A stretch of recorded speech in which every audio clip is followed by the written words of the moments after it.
The Messi visit to India has helped Indian football at all.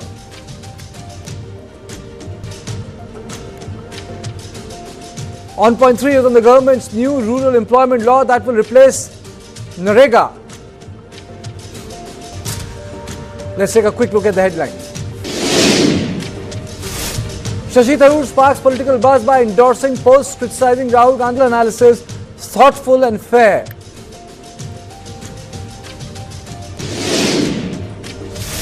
Prime Minister Modi lands in Amman. Abdullah II receives ceremonial welcome from Jordanian Prime Minister Zafar Hassan at airport.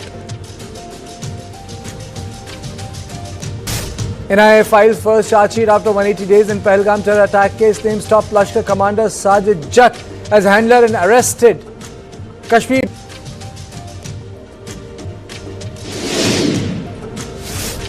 Delhi records 457 AQI, reaches dangerous levels for third consecutive. Canada issues strong warning to citizens.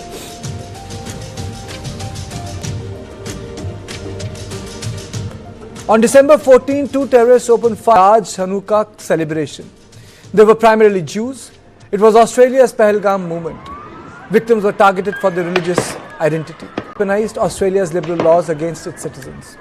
At least 15 people were killed and 38 injured in what has officially been declared a terrorist attack. Attackers have been identified as 5-year-old son Naveed Akram.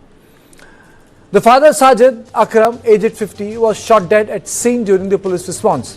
Son Naveed Akram, 24, was shot, arrested and is currently hospitalized under security watch. It is being reported that Sajid and Naveed Akram are of Pakistan. A detail now forming part of the wider investigation into possible foreign links. Police records show that the Sajid Akram arrived in Australia in 1998 on a student visa to a partner visa in 2001. He worked as a fruit vendor and was also a licensed gun owner, legally eligible for a recreational hunting license and Australian law. Naveed Akram, meanwhile, had recently lost his job as a bricklayer. Authorities have also confirmed that he was examined by security agencies in 2019 for links, though no charges were filed at that time. Further details reveal that Naveed Akram studied at Hamdard University in Islamabad and later pursued study at Al Murad Institute in New South Wales, both now under scrutiny as investigators assess radicalisation pathway. Family members have told police that the duo had a fishing trip. During searches linked to the case, police recovered 6 legally owned firearms. More alarmingly, improvised explosives were also discovered. Larger story, and let us get to that story. And let us connect the dots across the globe. Yes, I am talking about Pakistan, a nation that promotes terrorism as a state ideology and function. In last 20 years, Pakistani hand is visible in multiple acts of terrorism. Though they have been promoting terror in Kashmir since 1980s, their hand became visible in 2001. First people to suffer Pak terror were Kashmiri Pandits who had to leave the valley following genocide. And then came 2001. When the world was shook by 9/11 Twin Tower attack, the biggest security and intelligence apparatus of the world's most powerful nation of the time was hit, operating from the shadowy interiors of Pakistan. Osama bin Laden was located and eliminated in Pakistan's Abbottabad. In 2002, the brutal murder of journalist Daniel Pearl was carried out. Sheikh, a British Pakistani national with deep jihadist links.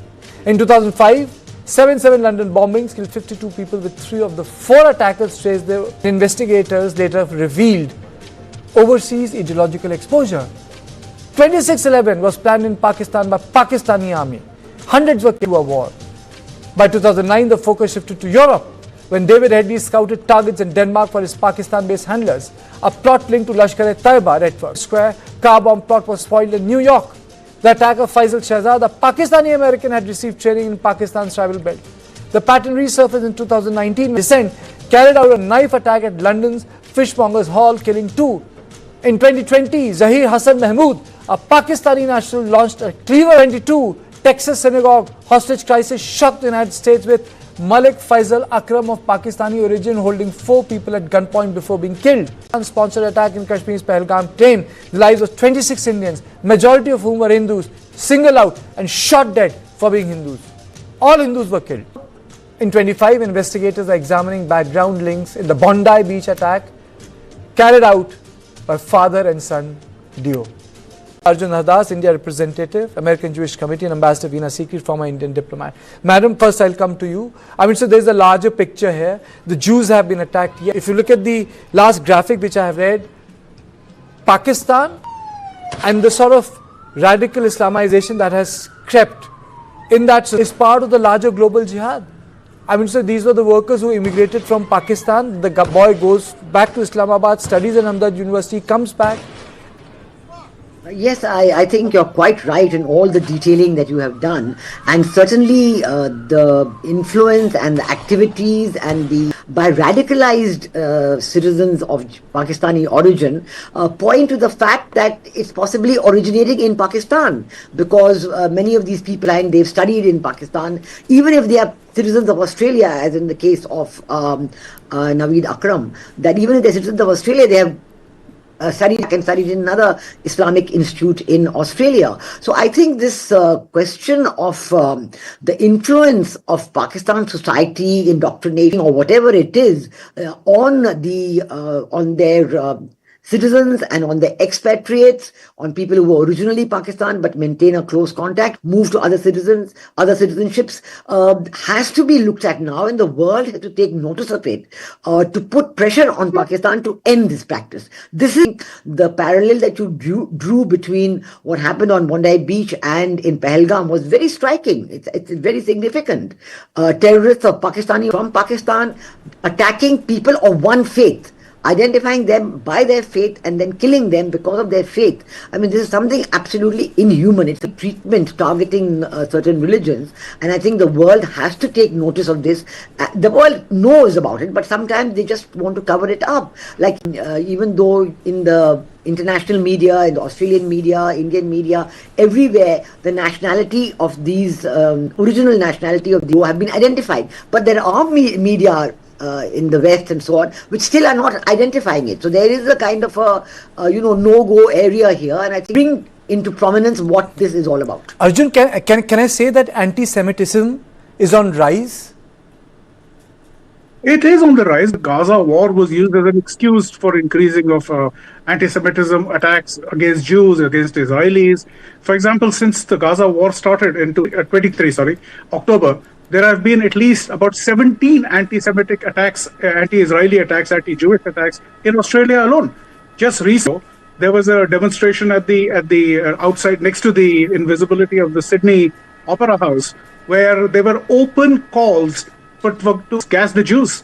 And nothing was done about it. Then, of course, the reward that the people got was in August, when the Australian government decided to recognize a Palestinian state with nothing in return. Did they think this was going to be an appeasement? No. The kind of ISIS support, ISIS is just used as an excuse, I'm sorry to say, about it. But the whole atmosphere which is there, and you have this thing that Jews can be targeted anyway, it's become like a standard thing. There is no stopping responsibility. After such incidents, there are a synagogue that was attacked in Melbourne, and so like I said, about 17 other incidents. I'm just talking about since the happened. Before that, there were many others. They've got a full-fledged excuse to attack Jews and using all kinds of excuses. And this is in a country where at first Field Marshal Monash, which led the Australian forces, a Jew. In Sydney, there is Monash University, which is named after him. And this is a country where they can't be safe. These people these Pakistanis especially, find an excuse to fight and target Jews. They do it. Absolutely.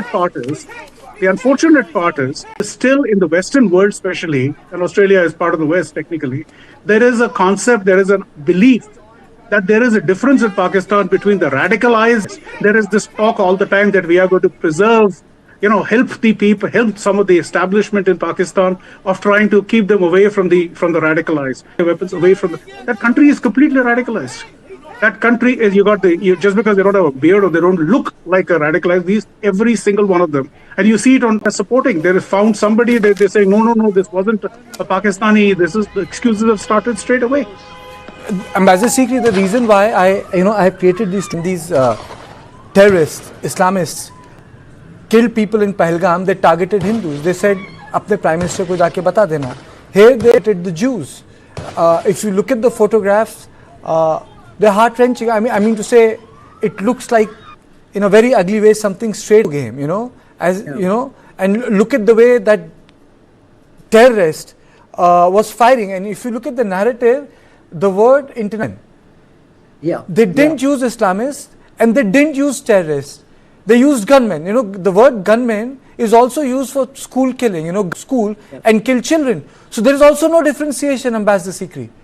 I think the world has to confront the reality of terrorism and the need to what it is. And not only to say terrorists, but to say which group they come from. For example, in this case, they have found the ISIS flag in the car, in the vehicle of the, for example, that between Pakistan and Afghanistan, the difference is entirely on ISIS. And Afghanistan is accusing Pakistan all the time of supporting ISIS, giving them space and refuge. And then these ISIS individuals go to Afghanistan and they have a big dispute there and kill people. So I think that we have become so frequent, it has become so dangerous, and it's threatening global peace and security. And we have to really call them out and look at it. Of this ISIS flag has been found, the radicalization of this group. They told their family a lie that we are going to a fishing camp, and then they come and kill people. Oath for a certain group, then you go and carry out that act. So I think it is becoming so frequent and so dangerous, and so, calling people out on their religion and killing them like that, this is what we have to really draw the world community's view on and get commitment on. We know there are so many years to get this world convention, global convention against terrorism in the UN, but even the agreement on the definition of terrorism is difficult to attain because, as you said, young man instead of a terrorist. Yes. And I think this has to be called out. We have to get this global consensus on this. This has to be a major effort, a collective effort, one by one, getting all the countries. As part of the Five Eye, team, and even if I keep that aside, the larger challenge is when the president of the democracy says my favorite general. It really undermines the global effort. That is why on the right side I ran all the statements which India had been consistent. It undermines the effort to fight terror globally. Yeah. It does, and this is the problem. This has been happening for decades. Pakistan's terror attacks against this has not been just happening in the last 5, 10, 15, 20 years. This has been happening since the formation of Pakistan. They have been carrying out, if you talk about 1965, for example, and even the attack on Kashmir by so-called irregulars was done by the Pakistan Army in 1947, October. No matter what it does, and this is not just the Americans, this is the entire West. The gunman is used for every Western media that carries out a terror attack. And it is traced back to Pakistan. Again, the same language. Arjun, is it also because of the fact that this the business of immigration is not properly in Europe, and secondly, it's a contradiction. I mean, so there should be some introspection by the communities who get immigrated. The first generation is not radical, the second, and secondly, when you immigrate to another country, you run away from those oppressive social and religious values. My question is, then why would you like to impose those rigorous values in the nations you go, like for example Australia or Germany? Why would you insist on those values? This sometimes, I mean, it's a sociological issue, but it's just values, oppressive values, and you want them there after you are there. That is the logical thought. That is the reasonable people think, logical people. The problem is they see this as fresh area to carry out any, and this is not true for the Islamists about first generation being moderate and sensible, and the second gen. No, they start with the first generation. Here you're talking about the Pakistani father, for example. This is the first generation. He immigrated in 1998. What happened? This is not second generation or third generation in the UK. And frankly, it's quite too late for the Western world, especially Europe, to do anything about controlling immigration. They are finished. Pretty much the way things are looking out there, unless something. Problem isn't that. The problem is how long is the West going to mollycoddle these Islamists, especially from Pakistan? There is always, the Afghans, the let's say, etc., are always kept an eye on. There is a danger factor. Pakistanis are welcome. They think that just because they speak English, etc., they are welcome and they're professionals. There is radicalized and all that. No, their entire people, or every excuse you find. You gave a list of Pakistanis involved. You also forget that in 1993 there was an initial. If you would have looked at my graphic, I didn't start with 1993. I started with 1990, genocide of the Kashmiri Pandits, and that's what Pakistanis are doing. Ambassador Sikri, you wanted to come in? No, I will just say this. Sorry, Ambassador, I'll just add this one sentence. Is Western countries are not getting affected, and Pakistan has been carrying out terror attacks only against India, it doesn't make a difference to them. For them, then it's gunmen. It's a local South Asian clean shit. Yeah. But actually, we need to precisely developed this line of argument that, look, of course we talk about the attacks on India and we do a disaster. We should be even now called out. The people who took part in it should be called out no matter who they are. But also all these incidents that you have listed, they took Pakistan and keep on dwelling on that. Because in the Western media, either they never even pointed out to the connection from Pakistan, or they just keep it out of the media. The media thing gets forgotten and is spoken of as a normal gunman attack, or not even a terrorist attack, or even if it's a terrorist attack, then Pakistan's links are avoided. So this is what we have to do for what it is and identify the linkages, exactly the kind that you have drawn in your visuals, the linkages to every major attack, probably a PhD thesis or a book on it, to really point out to the world that unless you go to the source of it, you're never going to solve the problem. And the maximum number of these done, and they're getting money from other countries to keep these Islamization programs intact, and all the money claimed by the jihadi groups. Yes. All this should be called out. Otherwise, not only we in India but all over the world, the threat to security and global peace is real and enormous. Thank you for having me on my show. So this was on point one. In on point two, we look at the Messi's visit and whether his visit helped Indian football at all.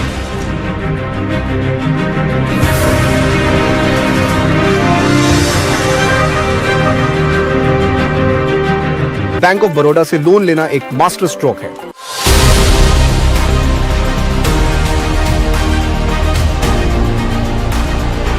2025 on the 20th and 21st of December at Taj Talkutir, Kolkata. Presented by EII Associate Sponsor, Bama Lorry, Mukhorochuk, Alliance Broadband, Priyagopal Bishoi, and ChatGPT. पढ़ता है खेलता है दौड़ता कभी कभी दौड़ कराता है आगे आगे बढ़ता है इंडिया अमूल दुनिया। सर वाटर प्रूफिंग के लिए बेस्ट है। वेंकी जी एक छोटा सा गिफ्ट बिरला ओपस अश्योरेंस देने के लिए। ऐसा क्या है इसमें? एक हुआ तो वापस करके देंगे। वापस करके देंगे वो भी फ्री। पेंटिंग में पहली बार बिरला ओपस अश्योरेंस। रजिस्टर करो birlaopus.com पर। ओह नो, बहुत बोर लग रहा है। Take a date, not bites. No added sugar, preservative के बिना। Dates, बादाम, पिस्ता, काजू और shea. Lion Dates Nut Bites. Lion date, not bites.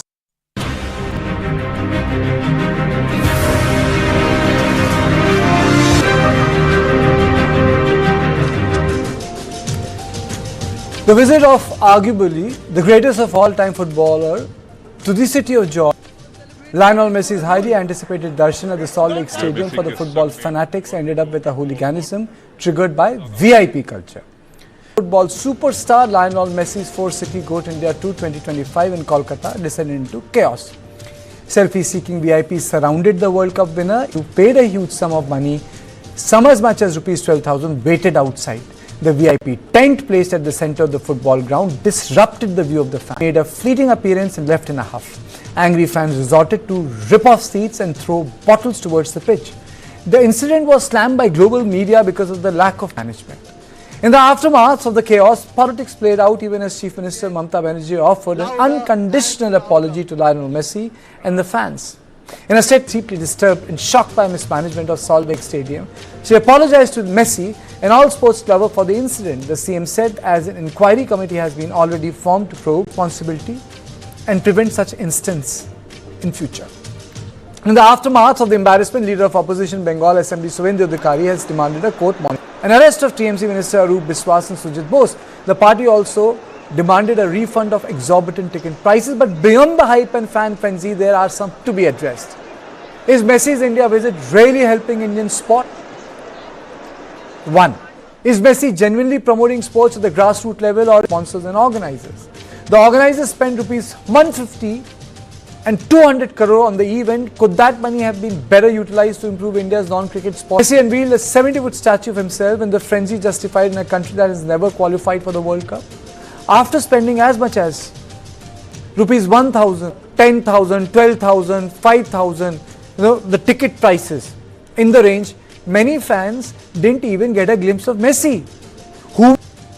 How can we improve the standard of football in cricket-obsessed country? Let us look at how India is faring in football. Our men's team is ranked 133rd. It's lowest in 9 years. Khelo India program gets 1,000 crore overall, some of which indirectly benefits football infrastructure. Football is seen as less Olympic sport. Not surprisingly, AIFF's direct government funding has been cut by more than 70% in 6 years, leaving football heavily dependent on private investment, or around 8.78 crore in government funding in 2025, which is a sharp decline from earlier years when allocations were as high as 30 crore in 1920. Infrastructure is crumbling in states where football is popular like West Bengal, Kerala, Goa and Manipur. So the big question is spending crores of rupees on super in a country with football allocation of rupees 8.78 crores. Leagues like ISL are struggling to find sponsors and partners. What does this say about Indian? Firstly, what can be done at the grassroots level to improve football standards in India? Are visits of high-profile players like Maradona and Messi only catering to VIP culture? On this issue, I'm senior journalist and Jaideep Basu, sports journalist. Thank you both of you for joining me. Thank you. And let me straight away go to Shikha Mukherjee. My first question to you, madam, is: was it for football, or was it just a money-earning exercise? Who is to be blamed? Fans or the VIPs at the middle of the stadium? Kartikeya, first and foremost, I have to make a very honest thing about sports. I wouldn't know what is happening on a sports field, even if I was sitting there, because I really have no interest. I did see, and what I understand about it is this. One, every football fan right to see his or her hero in person on a field doing something paid for, and it is an entirely legitimate expenditure by a private individual how to spend his money. The organizer certainly made money, but let me also add, it's not the organizers who only made money. Messi himself, because his tour was not a free tour. So let's be very correct. The second thing is VIP culture in this country. Let's be very clear. In Mumbai, what happened? When in the middle of Messi on the pitch, stars emerging out of nowhere and being sort of welcomed or celebrated with sky. What was all that? And if the crowd very legitimately booed at them, I think it was a fair thing to do, because they paid to see whoever were these Bollywood stars. They paid to see Messi, and they had a right to get benefit of what they paid for. I really don't understand why a VIP. I mean, then look at Hyderabad. Let me put it this. Yes, there was a VIP. There were two very big VIPs: the chief minister himself, and then the leader of the opposition, Mr. Rahul Gandhi, on the pitch. They were both there, but they didn't mess with the spectators who had come to see Messi and paid homage as a footballer. And then if you see what happened in Mumbai, if you see what happened in Kolkata, it's nonsense. I mean, why celebrities have to muscle in between people who have paid to see their hero and satisfy whatever as a consequence of that payment, and the celebrity. I mean, what? Why did they have to be there? Absolutely. Jaideep Basu, my question is: do you think that these VVIP trips really help the cause of the Indian football? Yeah, it will certainly not. But the point here is, Mr. Kartikeya, that this was a private company. And I don't think they spend around 150 or 200 crores. I think they spend around, as far as I know, $10 million. And you must also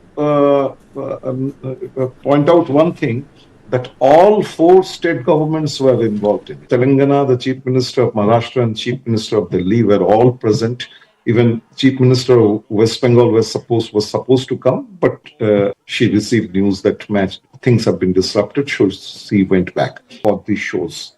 So It is for the government also to, all the state governments also to ask themselves that whether the game. It is certainly not helping the game. You are right. But of course, it is boosting the game to some extent because, as Madam Mukherjee said, everybody they get a boost by watching their heroes, watching the role models. But the thing is that it was badly managed in Calcutta. So since it is a private show. Okay, let me reframe it. You see, let me reframe the question in a sort of a private initiative. But I'm trying to create a larger picture. I mean, the football is not as prosperous as cricket. I mean, it's a game which does not require investment. Cricket, you need a bat, you need a pitch, you need something, you need to put in money. That way, you need a ball and a place. Everyone can play football. Cricket is different in that way. So my question to you, you can differ with me, Shikha, but I'll come to you later. I couldn't get you, sir. Can you? What is ailing Indian football? Is he needed in Indian football? Yes. You're asking. Yes. Yes. This visit, youngsters. No. My question is, what is ailing Indian football? What is the problem that it is not?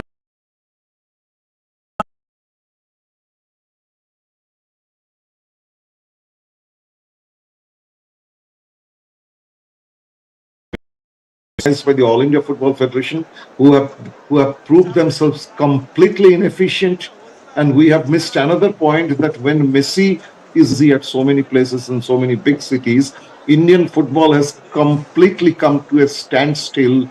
The All India Football Federation has failed to start his Indian Super League. It has failed to start his Division 2 league, that is the I League. Even I League 2, I League 3 are not being played. It's almost in Indian football going on at the moment. For the past 5 months, not a ball has been kicked in the club football. So it is the responsibility of to bring up football, which they have failed miserably. So 1 Messi or 10 Messis, it is not going to help because the body of football in the country. Yes. Shikha. I know very little, but I have spoken to lots of young people and over many years, and their craze for football. And in Calcutta,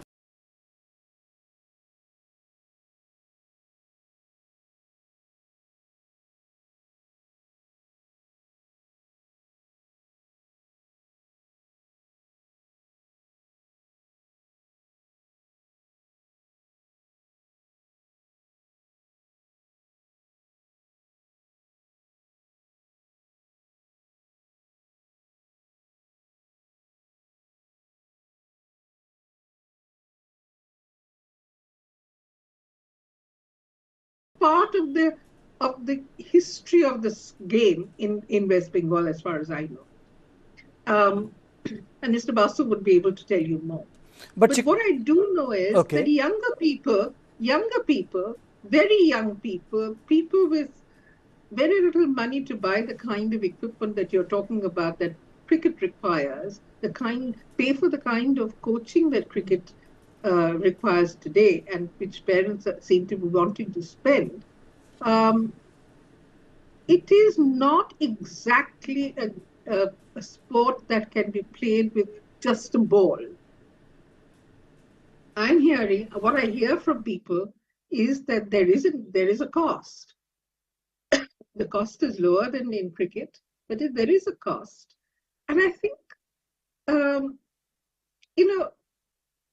the reason why Calcutta has or Bengal has this completely passionate attachment to football has everything to do with how it has emerged historically as a game of the subaltern against authority. And I think that's a fascinating aspect of the game. But you located your article in context of elitism, but it has happened in a state where a different type of politics is celebrated, and actually a reverse thing happened on the ground, which you noticed. Well, yes, I think it is great that celebrities were told, ministers were told that they shouldn't be there. But they were still there. That is where I think the state government is at fault. What were the police doing? Why did they let in all these crowds of people onto the pitch? Surely there must have been some filter of who is allowed onto the pitch, who is not allowed onto the pitch. And if the filter was not used, then it is the police, the organizers of the match, and the government, which funded it, who are responsible for what happened. For letting VIPs hog the limelight, instigate, provoke the young people who had sort of invested all their savings and borrowed money to be there, to see their hero. And then now I'm getting reports that young people are being arrested for having caused public disorder at the venue. And what about the VIPs who came in without any kind of filter? The VIPs and the entourages. Absolutely. But you see, Shikha, there's a larger issue, which when we look at this money spinning events, it's good, these events are money spinning. They create a very good feeling on TV, social media, good publicity. But when it comes to the infrastructure, when it comes to, as Joydeep was saying, creating material stuff on the ground, creating right environment, on ground for the players, and most important of all, people also forget remuneration. That is also very important. The fact that the sort of remuneration which cricket and other games have enjoyed, football, hockey, and other sports do not. So I think it's also a wake-up call that when we unveil a statue and do other things, we should also understand that we have not been able to promote all sports the way we have been able to create, I would say, a very conducive environment for cricket in tier 2 and tier 3 cities. I don't think that has happened for sports like football or hockey. I think cricket makes so much money. The management of cricket, as Mr. Basu was saying, there's no comparison to the management of cricket versus the management of football. I mean, he just put the facts on the table. And I think that makes a huge difference. And the fact that cricket makes so much money. Yes, I understand that cricket makes so much. And Mr. Basu, I'm running short of time. There was a technical issue with your line. That is why I couldn't come to you. But, football is played by so many nations, far more nations than, the cricket playing nations. Still the pie is less. Isn't that the dichotomy? Yeah, that's could be the problem. One of the problems India is facing, because cricket, even in the smallest of countries who have nothing to do with any other sports, they want to excel in football. Okay. And it is historically been proved football is a game of the Europeans and the Latin Americans. The Asian countries have rarely done, except for Japan and Korea, and Iran, of course, have done well. No Asian countries have gone much ahead at the world level. And as far as India is concerned, India at one point of time was number one in Asia, but now they have come down to 24. They are actually 142 in the FIFA ranking, not 133. They are even worse. And I think their current AFC ranking Asian ranking is 27, if I am not mistaken. So India is far behind. It's far behind. Like sir, always we discuss that why India is not playing in the World Cup. We should start discussing that when India can get into first 10 in Asia. And then only we can start discussing about World Cup and something like it. So we are lagging far behind at the moment. Messi, no Messi, 10 Messis, 10 Maradonas, you bring them to India. It's not easy. To improve in the game is not over. Okay. Thank you, Joydeep. Thank you, Shikha. Thank you so much. And I really enjoyed your article.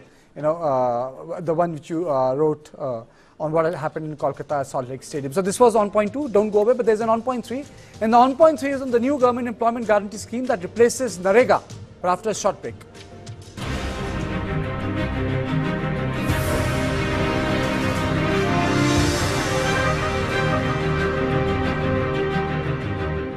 Associate sponsor bank of Baroda से loan लेना एक master stroke है।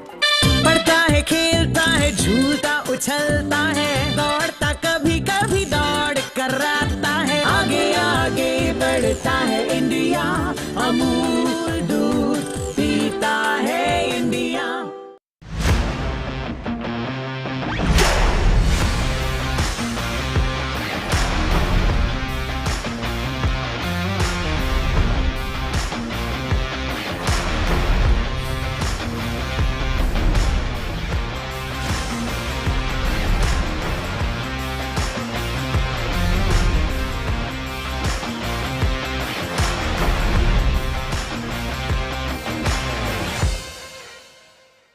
अपनी super power use करने का time आ गया। आप tension मत लीजिए, IIFL फाइनेंस से झटपट गोल्ड लोन लीजिए और बिजनेस आगे बढ़ाइए। लाइफ जब भी आगे बढ़ने का मौका दे, अपनी सुपर पावर, अपना गोल्ड यूज करिए और IIFL फाइनेंस से गोल्ड लोन लीजिए। IIFL फाइनेंस करता है सीधी बात। Red Fort explosion. Let's get you all the updates. Following the blast, there is of course a South Indian connection of Dr. Shaheen Shahid. Because this is news of national import that search operations are underway across the entire Al Falah University campus. The blast killed 12 people. Prices, however, of Nandini ghee have been hiked. KMF has defended. Nandini is the brand. I've been getting a lot of queries on my phone. What's for the people of Karnataka? Okay, you can play tennis as much as you want to, but I'm the umpire and I will say, please. There is an eyeball to eyeball confrontation. Where is this going? What is the way out? The farmers, they can actually shake a nation. Both of you down, because I can also shout, Prashant ji.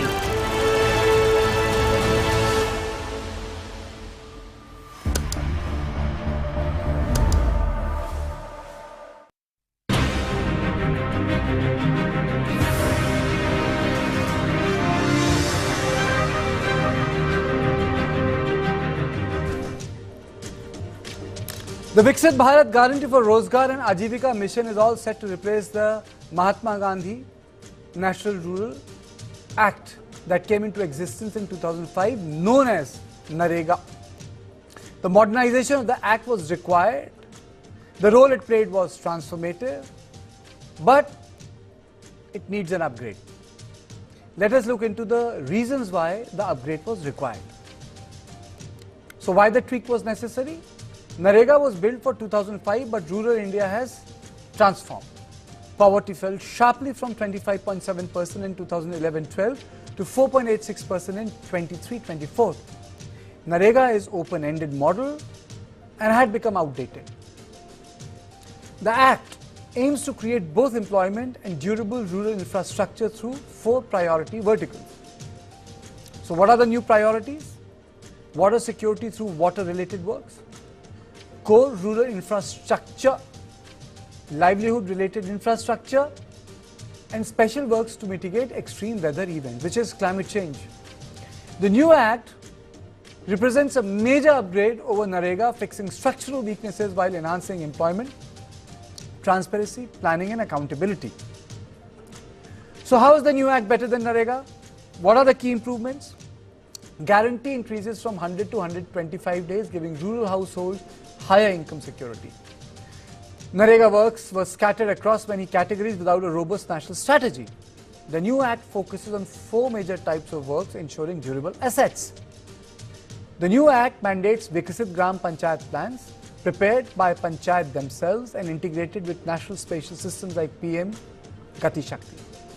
Now, let us look at the data that shows the gain made post-2014 onwards. 1. Women participation shot up from 48% to 56.74%. Aadhaar seeded active workers from 76 lakhs to 12.1 crore. Workers on APBS from 0 to 11.93 crore. Geotagged assets 0 to 6.44 crore. E-payments 37% to 99.99%, and individual assets 17.6% to 62.96%. Lastly, were there problems with the implementation of Narega? Yes, there were. Investigations in 19 districts of West Bengal found non-existent works, rule violations and fund misuse leading to a freeze. Monitoring across 23 states in financial year 25-26 now revealed works not found or not commensurate with expenditure. Machines used were labor was required and large-scale bypassing of NMMS attendance. In 24-25, misappropriation totaled 193.67 crore across states.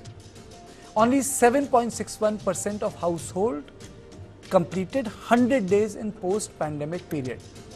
These entrenched issues such as leakages, weak verification and poor compliance required a new framework, not minor tweaks.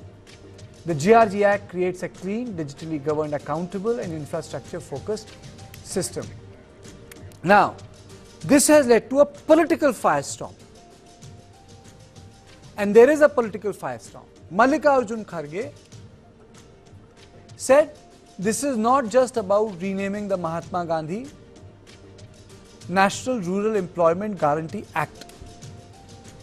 He said this is a BJP RSS conspiracy to end Narega. Erasing Gandhi's name on the centenary of Sangh shows how hollow and hypocritical those who offer flowers to Bapu on foreign soil. And he said the government that recoils from the rights of the poor is the one that attacks Narega. Now there is a larger issue, because Kharge is also saying that the Congress will strongly oppose any such decision of the arrogant regime. And he said we will not allow the rights of crores of poor people, laborers and workers to be snatched away. Now let me take you through certain important data. Why was it necessary? Narega was built for 2005, but rural India changed. That's number one, which has to be remembered. Poverty dropped from 25.7% in 2011-12 to 4.86% in 23-24. Narega is an open-ended model which now becomes completely outdated. Then, let's go to the other part. Other part is, what were the key gains?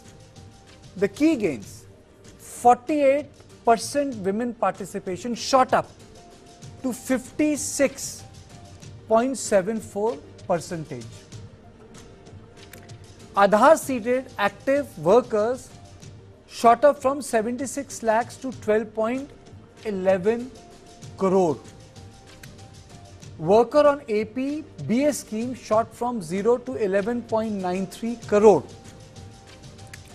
Geotagged 0 to 6.44 crores. E-payments 37 to 99.99%, 37% to 99.99%, and individual assets from 70.6 to 62.96%. The Act aims to create both employment and durable rural infrastructure through 4 priority verticals. Water security through water-related works, which is very, very important. Core rural infrastructure, that is also very, very important. Livelihood-related infrastructure. Special work to mitigate extreme weather events. This is a new act that represents a major upgrade over Narega. And the most important thing here is what the other political parties are saying. Now their opposition is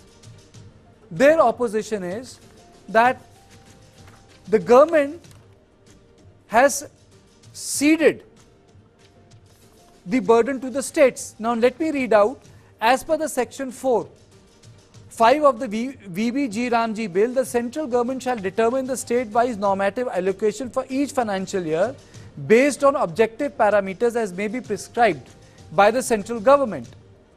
As expenditure incurred by a state in excess of the normative allocation shall be borne by the state government in such manner by such procedure as may be prescribed by the central government. The bill defines normative allocation as the allocation of funds made by the central government. Let me tell my viewers that the normative allocation differs from existing provisions in the labour budget under NREGA.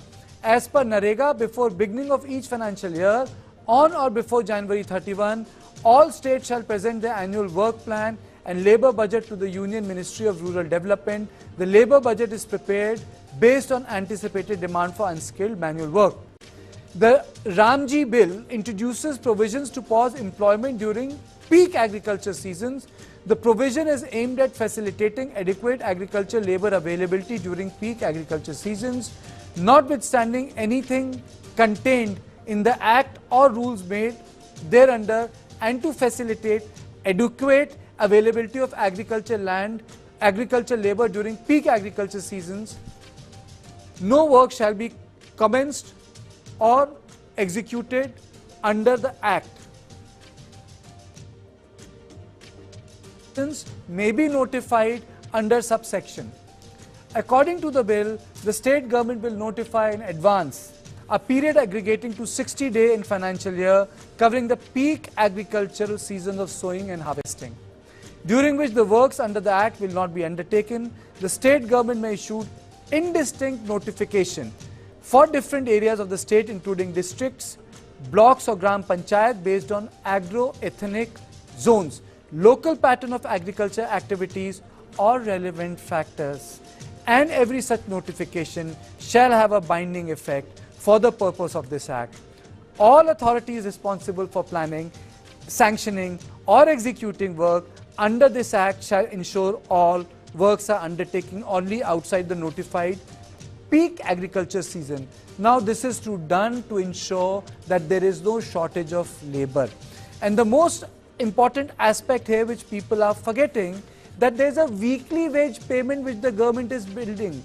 The VBG Ramji bill emphasizes payment of wages to workers every week, unlike NREGA which has a 15-day limit.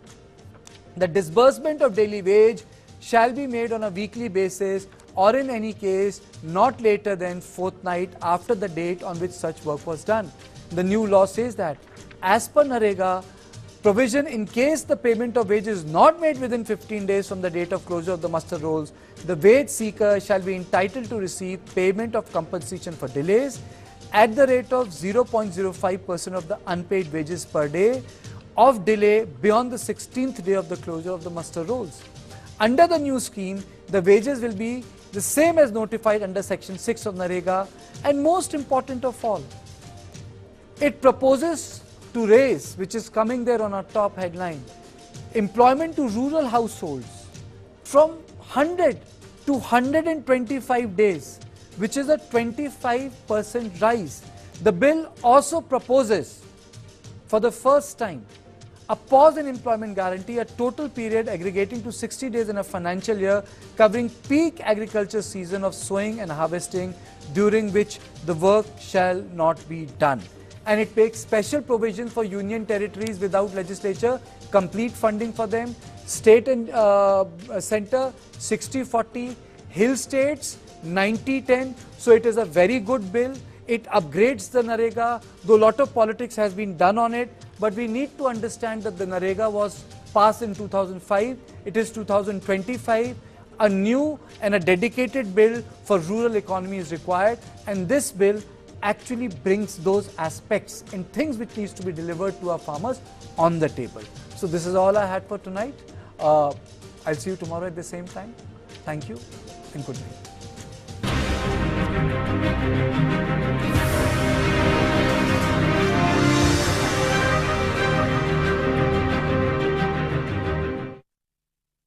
पढ़ता है, खेलता है, झूलता उछलता है, दौड़ता कभी कभी दौड़ कराता है, आगे आगे बढ़ बढ़ता है इंडिया, अमूल दूध।